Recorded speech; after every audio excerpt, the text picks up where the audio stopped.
صدائے کربلا فاتحہ۔ اللہم صلی علی محمد وآل محمد۔ اعوذ باللہ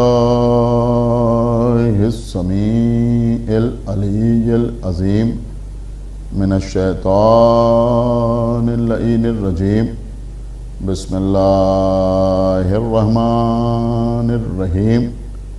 الحمد للہ الذی ہدانا لہذا وما كنا لنهتدی لولا ان ہدانا اللہ، لقد جاءت رسل ربنا بالحق، الصلاة والسلام على صاحب الدین والاسلام والحل والحرام والرکن والمقام والصلاة والصیام والسجود والقیام والشریعت والاحکام والحجت والبرہان والمحبت والعرفان والحق والبیان والکتاب والقرآن، سیدنا ونبینا وشفیعنا ومولانا ومولا الثقلین جد الحسن والحسین ابی القاسم محمد۔ اللہم صلی علی محمد وآل محمد وعلی اہل بیتہ الطیبین الطاہرین المعصومین المظلومین المنتخبین المنتجبین الذین اذھب اللہ عنہم الرجس وطہرہم تطہیرا۔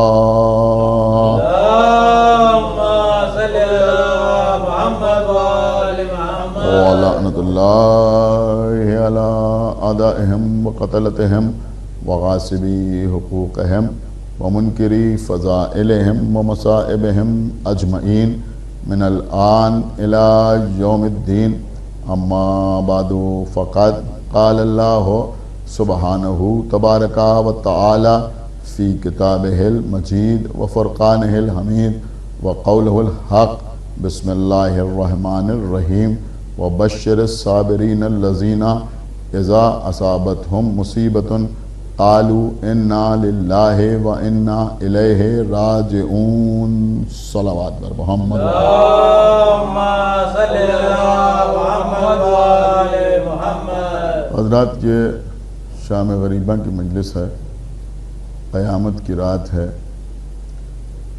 اس مجلس کی ابتدا کے لیے، آغاز مجلس کے لیے میں نے سورہ بقرہ، جو کلام الہی کا یعنی قرآن مجید کا سب سے بڑا سورہ ہے، اس سورہ میں ارشاد اقدس الہی ہو رہا ہے کہ بشارت دے دو ان صابرین کو جن پر جب کوئی مصیبت پڑتی ہے تو وہ کہتے ہیں انا للہ و انا الیہ راجعون۔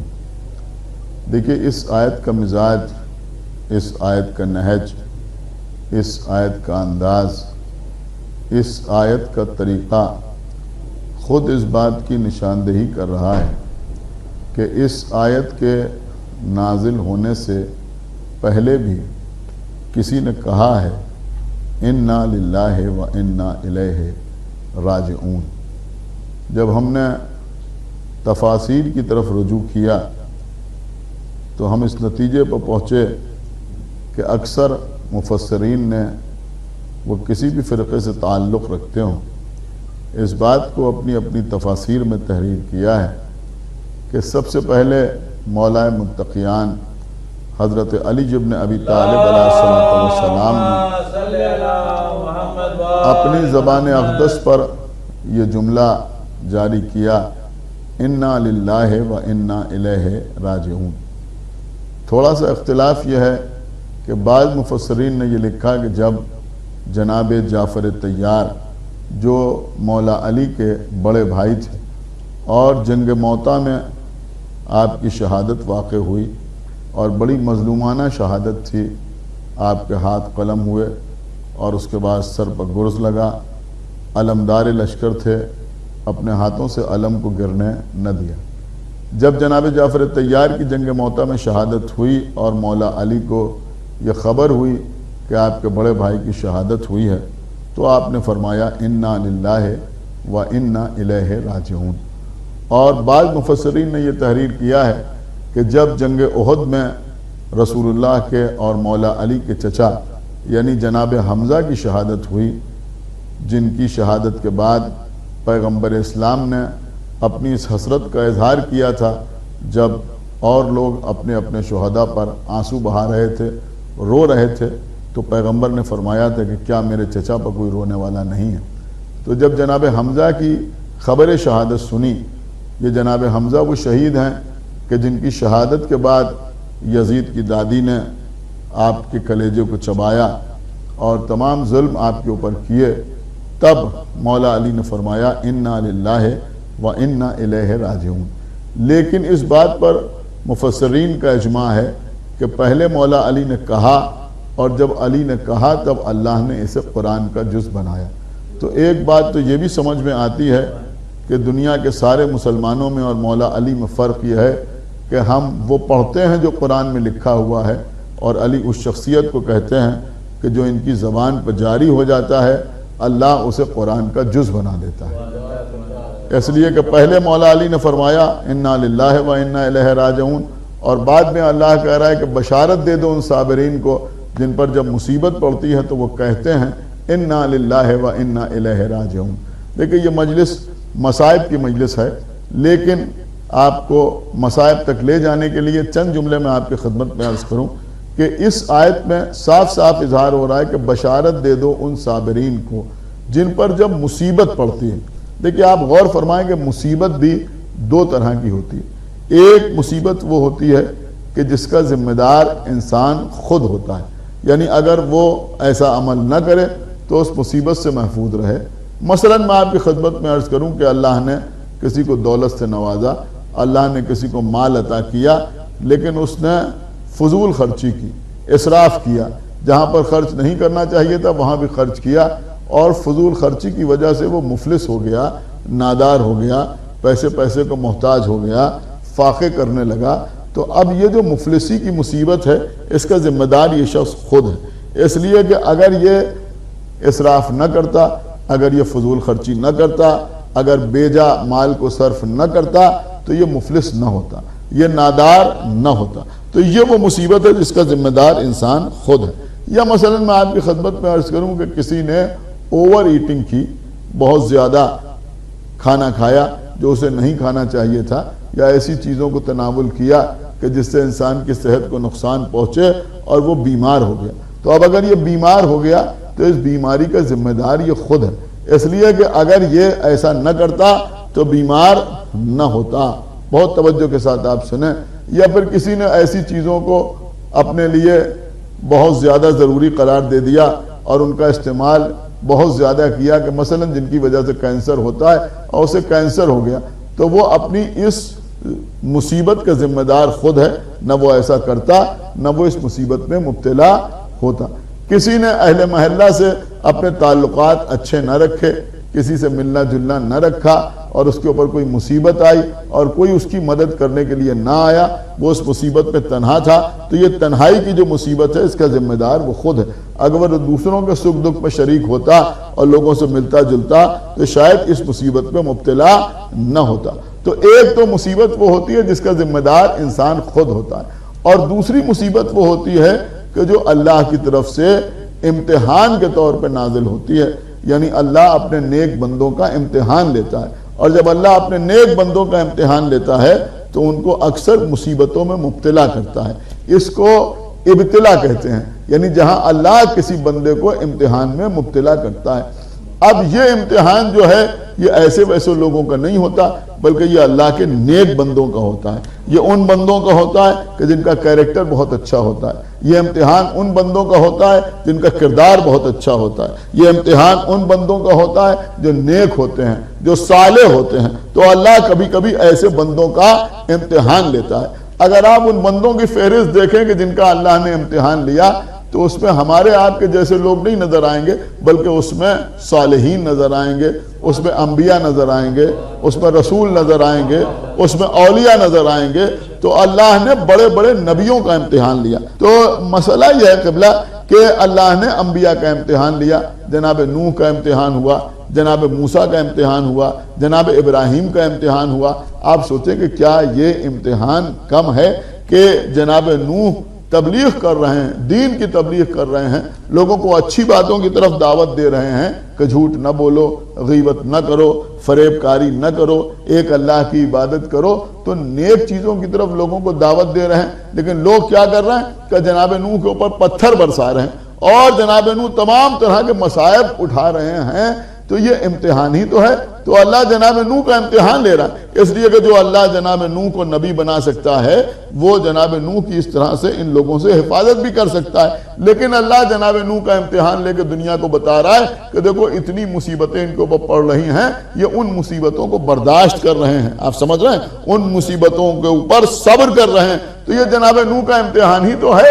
اور آگے بڑھیے، جناب ابراہیم بھی لوگوں کو نیکی کی طرف دعوت دے رہے ہیں۔ یہ اللہ کے وہ نبی ہیں کہ جن کا اپنا کردار اتنا بہتر تھا کہ اس وقت تک کھانا ہی نہیں کھاتے تھے جب تک کہ کوئی مہمان نہ آ جائے، یعنی بغیر مہمان کے کبھی کھانا نہ کھایا وہ جناب ابراہیم۔ لیکن ان جناب ابراہیم کے ساتھ کیا سلوک کیا جا رہا ہے کہ جناب ابراہیم کو آگ کی طرف پھینکا جا رہا ہے کہ یہ آگ میں جا کے جل جائیں، منجنیق مرک کے ان کو آگ کی طرف روانہ کیا جا رہا ہے۔ اور نمرود جیسا ظالم و جابر جناب ابراہیم کے اوپر ظلم کر رہا ہے۔ لیکن یہاں صبر کا عالم یہ ہے کہ جبرائیل جیسا فرشتہ آ کے پوچھ رہا ہے کہ کوئی حاجت ہے، تو جناب ابراہیم کہہ رہے ہیں کہ حاجت ہے، مگر جس سے حاجت ہے اسے بیان کرنے کی ضرورت نہیں ہے۔ دیکھیں ایک بات آج کی رات بھی میں آپ تک پہنچانا چاہتا ہوں کہ آپ غور فرمائیں کہ اتنی زبردست آگ تھی جس کو آتش نمرود کہا جاتا ہے کہ اگر اس کے اوپر سے کوئی پرندہ گزرتا تھا تو جل کے گر جاتا تھا۔ اب جناب ابراہیم اس آگ کے اوپر تھے، جبرائیل نے آگے پوچھا کہ کوئی حاجت ہے، کوئی ضرورت ہے، تو جناب ابراہیم نے یہ نہیں کہا کہ نہیں، نہ یہ کہا کہ ہاں، اس لیے کہ اگر شارٹ میں جواب دیتے ہاں یا نہیں کہتے تو لوگ کہتے کہ ابراہیم کہنا چاہتے تھے کہ ہاں حاجت ہے، لیکن گھبرا کے نہیں کہہ دیا۔ لہذا جناب ابراہیم نے تفصیلی جواب دیا، کیا کہا کہ حاجت تو ہے، حاجت تو ہے، چونکہ بندے ہیں لہذا حاجت تو ہے، لیکن جس سے ہے یعنی اللہ سے ہے اس سے بیان کرنے کی ضرورت نہیں ہے۔ یعنی ابراہیم نے بتایا کہ دیکھو میں اللہ کا نبی ہوں، اتنی زبردست آگ کی گرمی کا اثر میرے ذہن پر نہیں ہوتا۔ ایک صلوات پڑھا پر محمد و آل محمد پر۔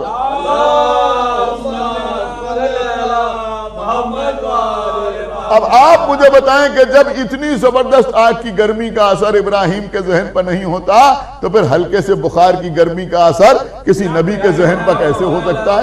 تو جناب ابراہیم اس امتحان میں کامیاب ہوئے یا نہیں ہوئے؟ پھر اللہ نے کہا یا نارو کونی بردن، اے آگ تو ٹھنڈی ہو جا، وسلام علی ابراہیم، اور ابراہیم کے لیے سلامتی ہو، اتنی ٹھنڈی ہو جائے کہ ابراہیم سلامت رہیں، یعنی اتنی بھی ٹھنڈی نہ ہو جائے کہ یہ ٹھنڈک کی وجہ سے ان کو کوئی ضرر پہنچ جائے۔ تو یہاں پر جناب ابراہیم امتحان میں کامیاب ہوئے اور آگے بڑھیں۔ یہی ابراہیم ہے، ان کا امتحان ہو رہا ہے۔ انہوں نے خواب میں دیکھا ہے کہ بیٹے کی گردن پر چھری چلا رہے ہیں، بیٹے کی گردن پر چھری چلا رہے ہیں۔ توجہ چاہتا ہوں آپ حضرات کی، اللہ نے دمبا بھیجا، دمبا ذبح ہو گیا، لیکن جناب ابراہیم اپنے امتحان میں کامیاب ہوئے۔ اللہ نے کہا کہ ہم نے آپ کی قربانی کو قبول کیا، فدیناہ بذبح عظیم، ہم نے اس کو ذبح عظیم کے لیے ملتوی کر دیا۔ اب جب ابراہیم نے اتنا بڑا امتحان دیا تو اللہ نے کیا کہا، انی جاعلک للناس اماما، ہم نے آپ کو انسانوں کا امام بنایا ہے۔ اس کا مطلب یہ ہوا کہ اللہ دہشت گردی کی وجہ سے کسی کو امام نہیں بناتا، قربانی کی وجہ سے امام بناتا ہے۔ صلوات پڑھا پر محمد و آل محمد، قربانی کی وجہ سے امام بناتا ہے۔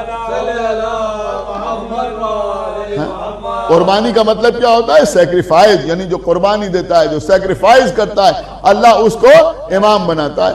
تو جناب ابراہیم نے کہا کہ وَمِن ذُرِّيَّتِي، کہ یہ امامت کیا میری ذریت میں بھی جائے گی، یعنی میری اولادوں میں بھی جائے گی؟ تو اللہ نے جواب دیا۔ دیکھیں یہ بات ساری دنیا تک پہنچانا ضروری ہے کہ ہمارے یہاں امامت کا کانسیپٹ کیا ہے۔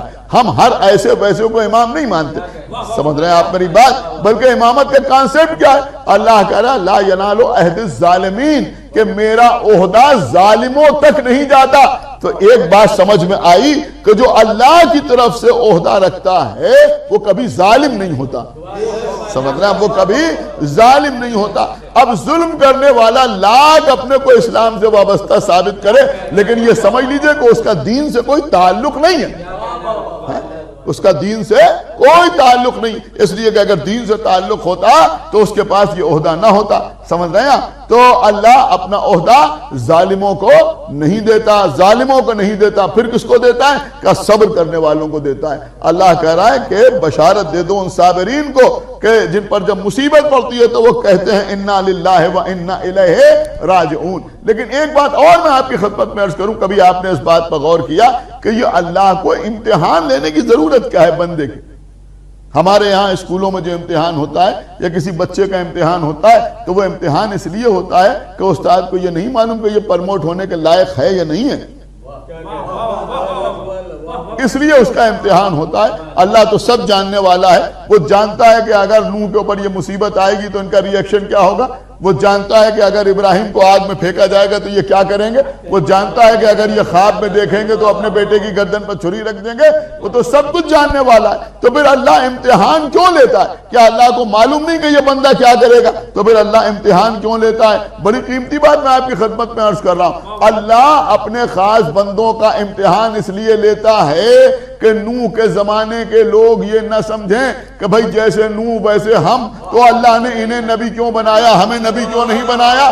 لہذا اللہ امتحان لے کے ان پر حجت تمام کرتا ہے کہ ہمارا یہ بندہ ہمارا خاص بندہ ہے. دیکھو یہ امتحان کی منزل پر ثابت قدم ہے, تم اس کے جیسے نہیں ہو.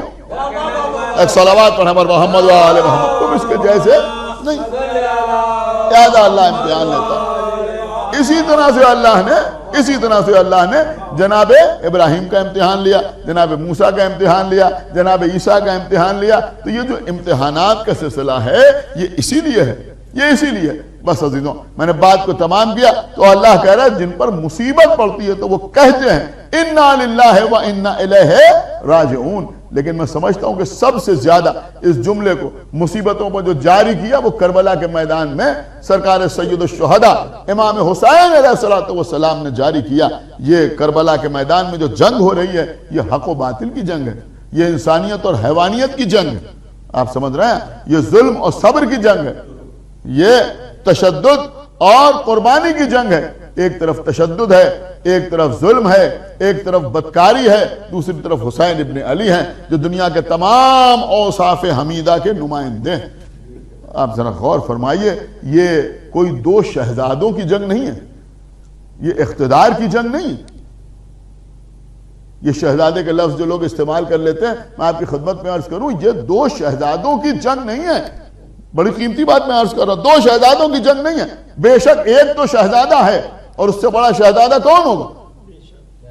حسین ابن علی سے بڑا شہزادہ کون ہوگا؟ چند جملے میں آپ کی خدمت میں عرض کر رہا ہوں. بے شک حسین شہزادے ہیں, آدم کے علم کے شہزادے, نوح کے تقوی کے شہزادے, ابراہیم کی خلت کے شہزادے, موسیٰ کی ہیبت کے شہزادے, عیسیٰ کے زہد کے شہزادے, محمد مصطفیٰ کے شہزادے, طٰہٰ کے شہزادے, یاسین کے شہزادے, مزمل کے شہزادے, مدثر کے شہزادے, بشیر کے شہزادے, نذیر کے شہزادے, نور اول کے شہزادے, خلق اول کے شہزادے, عشق اول کے شہزادے, مولا متقیان کے شہزادے, رسول کی اکلوتی بیٹی فاطمہ زہرا کے شہزادے, دین کے شہزادے, حرمت کعبہ کے شہزادے, انسانیت کے شہزادے. بے شک امام حسین شہزادے ہیں. اور میں سمجھتا ہوں کہ اردو بولنے والے حضرات اس جملے کو ضرور محسوس کریں گے کہ ہاں امام حسین کی جنگ جو یزید سے ہو رہی تھی تو حسین تو شہزادے تھے, لیکن جملہ سنیے گا, حسین تو شہزادے تھے مگر حسین کے مقابلے پہ آنے والا کون تھا؟ بہت توجہ کے ساتھ آپ سماعت فرمائیں. حسین شہزادے تھے, یزید شہزادہ تھا. ایک صلوات پڑھیں پر محمد و آل محمد.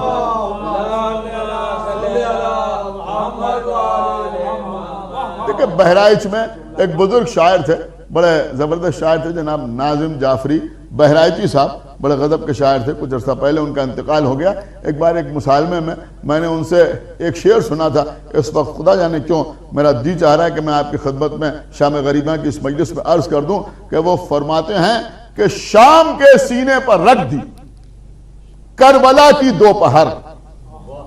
کیا غضب کا شعر ہے. خداوند عالم ان کو کروٹ کروٹ جنت عطا کرے. وہ فرماتے ہیں کہ شام کے سینے پر رکھ دی کربلا کی دوپہر، صبح کی مانند شبزادوں سے ٹکرایا تھا وہ. صبح کی مانند شبزادوں سے ٹکرایا تھا وہ. بس عزیزوں، امام حسین علیہ السلام نے قیام کیا، اور اگر امام حسین قیام نہ کرتے تو آج دین اسلام یزید کے خواہشات اور جذبات کا کھلونا بن گیا ہوتا. لیکن امام حسین گھر میں نہیں بیٹھے جب سوال بیعت اٹھا. لیکن معاملہ یہاں بیعت کا نہیں تھا. امام حسین نے حکومت کا کوئی دعویٰ ہی نہیں کیا تھا. یہ حکومت حاصل کرنے کے لیے نہیں جا رہے تھے. لیکن یہ یزید امام حسین سے بیعت کیوں مانگ رہا تھا؟ یہ بیعت اس لیے مانگ رہا تھا کہ حسین رسول کے نواسے تھے. یہ بیعت اس لیے مانگ رہا تھا کہ حسین علی و فاطمہ کے بیٹے تھے. یہ بیعت اس لیے مانگ رہا تھا کہ اس کے تمام غلط کاموں کے اوپر خاندان رسالت کی رضا کی مہر لگ جائے. لہذا وہ چاہتا تھا کہ امام حسین اس کی بیعت کر لیں. لیکن آقا حسین نے اس کی بیعت سے انکار کر دیا، اور امام حسین اپنے ساتھ اپنے چند انصار کو اور اپنے گھر والوں کو لے کر مدینے سے چلے. بس عزیزوں، یہ رات رونے کی رات ہے، یہ رات آنسو بہانے کی رات ہے، یہ رات گریہ کرنے کی رات ہے، رونے کی رات. اس کو شام غریباں کہتے ہیں. ہاں عزیزوں، بیواؤں کی رات، یتیموں کی رات، لٹے ہوئے حرم کی رات، جلے ہوئے خیموں کی رات، بی بی سکینہ کے رخساروں پر لگے ہوئے تماچوں کی رات. ہاں عزیزوں، قیامت کی رات ہے. بس میرا جی چاہتا ہے کہ میں آپ کی خدمت میں سب سے پہلے دو بیٹیوں کا تذکرہ کروں. ایک امام حسین کی بیٹی جناب فاطمہ صغرا، 6 سال کی بیٹی امام حسین کی بی بی فاطمہ صغرا مدینے میں ہیں. 28ویں رجب کو امام حسین نے مدینہ چھوڑا. اب جب امام حسین نے مدینہ چھوڑا تو مدینے سے ساتھ جانے والوں کی فہرست آقا حسین نے خود بنائی. کون کون ساتھ جائے گا؟ عباس ہمارے ساتھ جائیں گے، علی اکبر ہمارے ساتھ جائیں گے، قاسم ہمارے ساتھ جائیں گے، اون محمد ہمارے ساتھ جائیں گے. امام حسین انہیں ساتھ لے کے جا رہے ہیں. بیویوں کی بھی فہرست بنائی ہے، کون کون ساتھ جائے گا. ثانیہ زہرا زینب ساتھ جائیں گی، ام رباب ساتھ جائیں گی، ام لیلہ ساتھ جائیں گی، ام فروہ ساتھ جائیں گی. لیکن حسین کچھ بیویوں کو مدینے میں چھوڑ کے بھی جا رہے ہیں. کس کو کہ سب سے پہلے زوج رسول جناب ام سلمہ کو حسین مدینے میں چھوڑ کے جا رہے ہیں، اس لیے کہ رسول کی زوجہ ہیں. ان کو اللہ نے حکم دیا ہے وَقَرْنَ فِي بُيُوتِكُنَّ، تم اپنے گھروں میں قرار کے ساتھ بیٹھو. لہذا حسین رسول کی زوجہ کو میدان میں نہیں لانا چاہتے، انہیں گھر میں چھوڑ کے آ رہے ہیں. حالانکہ نانی ہیں، پریشان ہیں. بیٹا حسین تم عراق جا رہے ہو، میں نے تمہارے نانا سے سنا ہے کہ میرا لال کربلا کے میدان میں مارا جائے گا. امام حسین کی آنکھوں سے آنسو بہ رہے ہیں، اپنی نانی کو تسلی دے رہے ہیں. دوسرے جناب ام البنین جو حضرت عباس کی ماں ہیں، ان کو بھی چھوڑ کے جا رہے ہیں، ساتھ لے کے نہیں جا رہے ہیں. شاید اس لیے کہ اگر ام البنین کربلا کے میدان میں موجود ہوتی تو یہ کیسے گوارا کرتی کہ قاسم مارے جائیں اور عباس زندہ رہے. یہ کیسے برداشت کرتی کہ اون محمد شہید ہو جائیں اور عباس زندہ رہیں. لہذا ان کو چھوڑ کے آ رہے ہیں. اور تیسری بی بی، اہم ترین بی بی جسے چھوڑ کے آ رہے ہیں وہ کون؟ کہ جناب فاطمہ صغرا. عزیزوں، روایت پہ ملتا ہے کہ جب قافلہ مدینے سے چلنے لگا تو جناب فاطمہ صغرا بار بار کبھی جناب زینب کے پاس آتی تھی، پھوپھی زینب کیا آپ بھی ہمیں چھوڑ کے چلی جائیں گی؟ کبھی جناب ام رباب کے پاس آتی تھی، اے بی بی ام رباب، آپ تو جانتی ہیں کہ علی اصغر کے بغیر ہمارا دل نہیں لگتا، ہم کیسے مدینے میں رہیں گے. کبھی جناب ام لیلہ کے پاس، اماں آپ بھی ہمیں چھوڑ کے چلی جائیں گی. ایک ایک کے پاس جاتی تھی. کبھی جناب ام کلثوم کے پاس. لیکن کیا منظر ہوتا تھا کہ جب جناب فاطمہ صغرا حضرت عباس کا دامن پکڑتی تھی، چچا عباس کیا آپ بھی ہمیں چھوڑ کے چلے جائیں گے؟ ہر جگہ ایک ہی جواب ملتا تھا، جو آقا حسین کی مرضی، جو بھیا حسین کی مرضی، جو حسین چاہیں گے وہی ہوگا. ہاں عزیزوں، جب امام حسین نے اپنی بیمار بیٹی کا یہ عالم دیکھا تو ایک مرتبہ تمام بیویوں کو حکم دیا کہ سب سے پہلے ساری بیویاں فاطمہ صغرا کے سر پہ ہاتھ رکھیں، چند تسلی اور تشفی کے کلمات اپنی زبان سے ادا کریں، اور اس کے بعد قافلہ کوچ کرے گا. ہاں عزیزوں، ایک ایک بیوی آتی رہی، جناب فاطمہ صغرا کو تسلی دیتی رہی. جناب ام لیلہ آئیں. صغرا ایک ماں ہی جانتی ہے کہ بیٹی کو چھوڑ کے جانے کا غم کیا ہوتا ہے.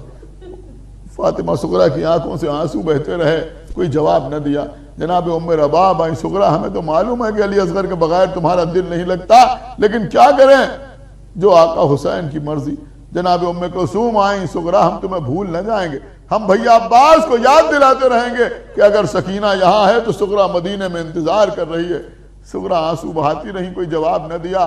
آخر میں شہزادی زینب آئیں، صغرا کے سر پہ ہاتھ رکھا، کہا صغرا ہم جا رہے ہیں، یا تو ہم واپس آئیں گے یا تمہیں اپنے پاس بلائیں گے۔ بس یہ سننا تھا کہ بی بی کے صبر کا بہن ٹوٹ گیا، آنکھوں سے آنسو بہ رہے تھے، سر اٹھایا، کہا پھوپھی آپ ہمیں کچھ بتائیں یا نہ بتائیں لیکن ہمیں سب معلوم ہے، ہم جانتے ہیں کہ یہ قافلہ جو جا رہا ہے اب یہ صحیح سلامت واپس نہ آئے گا، اب ہمارے بابا سے ملاقات نہ ہوگی۔ بس عزیزوں یہ سننا تھا کہ جناب زینب کہتی ہیں بی بی یہ کیا کہہ رہی ہو؟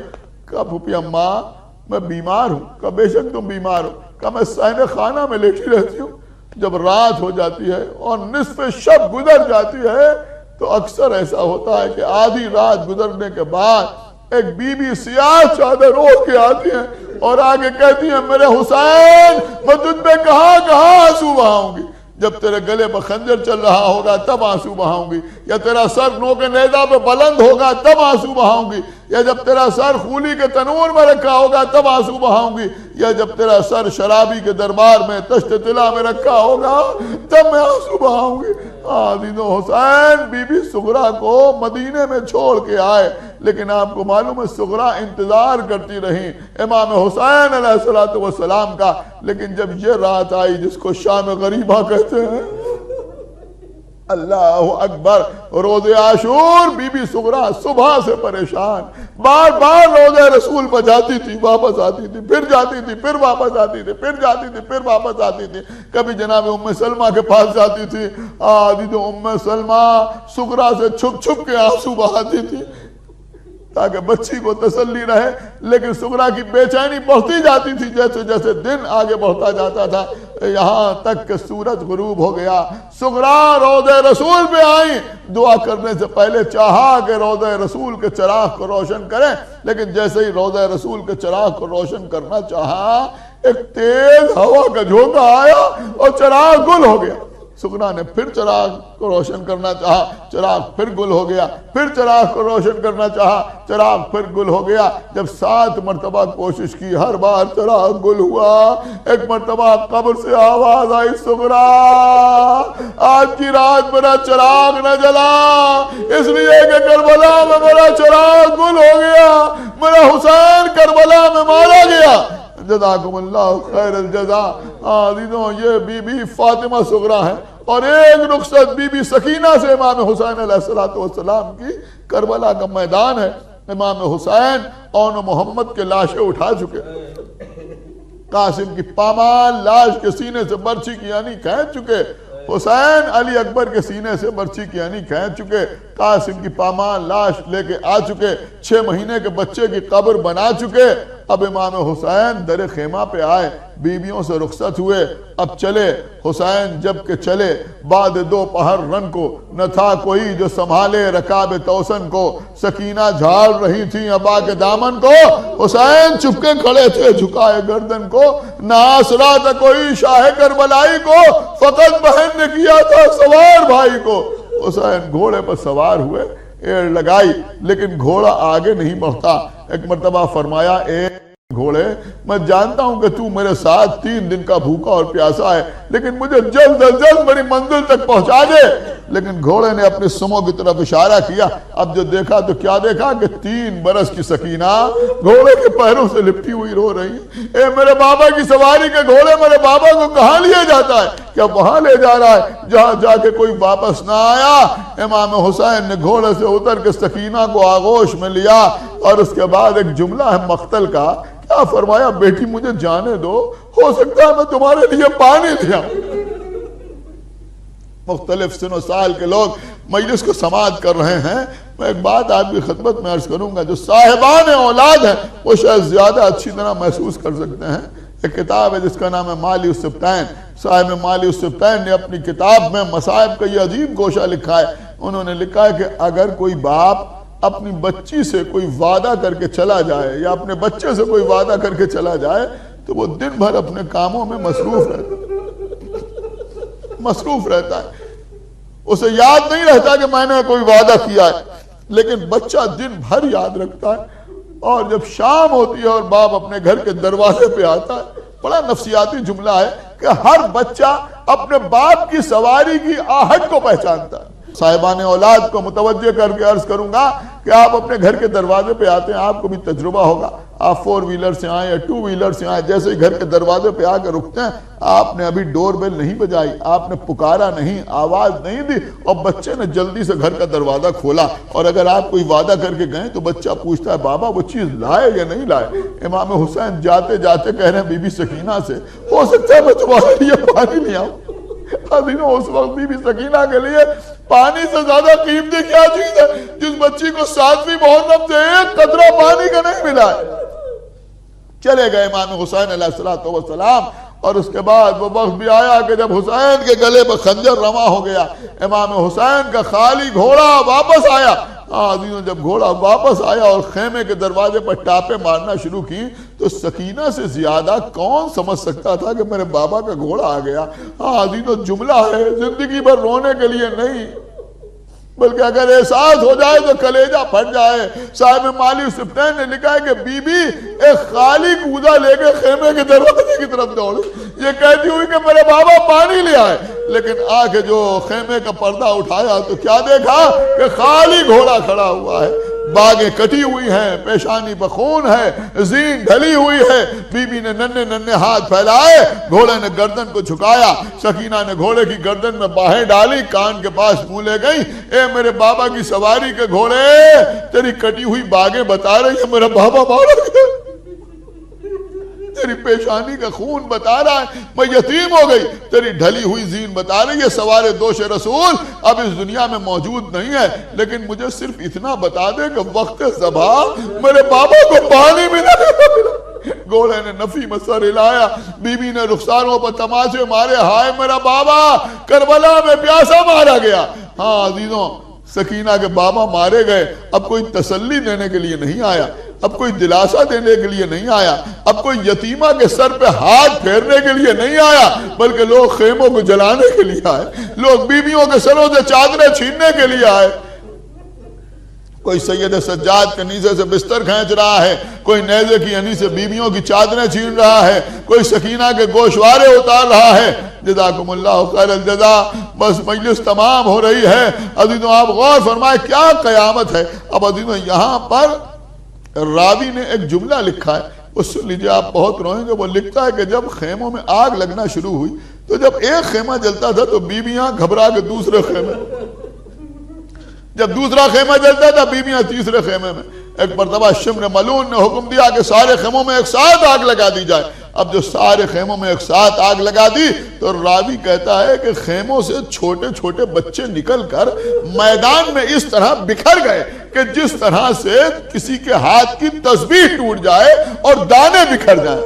اب ذرا آپ غور کیجئے اس جملے کے اوپر اور اس مثال کے اوپر کہ جیسے تسبیح ٹوٹ جائے اور دانے بکھر جائیں، اس طرح سے چھوٹے چھوٹے بچے کربلا کے میدان میں بکھر گئے۔ دیکھیں اس سے 2 باتیں سمجھ میں آتی ہیں۔ پہلی بات تو یہ سمجھ میں آتی ہے کہ جب تسبیح ٹوٹتی ہے اور دانے بکھرتے ہیں تو دانے ایک سمت نہیں جاتے بلکہ چاروں طرف بکھر جاتے ہیں۔ تو ایک بات یہ سمجھ میں آئی کہ بچے کسی ایک طرف نہیں گئے بلکہ بچے میدان میں چاروں طرف بکھر گئے۔ اور دوسری بات یہ سمجھ میں آتی ہے کہ اگر 2-4 بچے ہوتے تو تسبیح کی مثال نہ دی جاتی۔ یہ تسبیح کی مثال بتا رہی ہے کہ بچے بہت سے تھے۔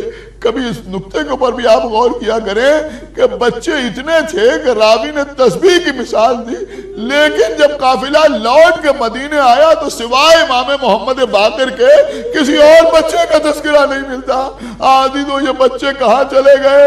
ارے یہ شام غریبہ کی مجلس ہے۔ 2 بچے تو وہ تھے کہ جن کے سینوں پر گھوڑوں کی ٹاپوں کے نشان تھے، جن کے لاشیں شام غریبہ میں زینب و ام کلثوم نے اٹھائے، اور اس کے بعد کربلا سے کوفے سے شام تک راستے میں اونٹوں سے بچے گرتے تھے اور درجہ شہادت فائز ہو جاتے تھے۔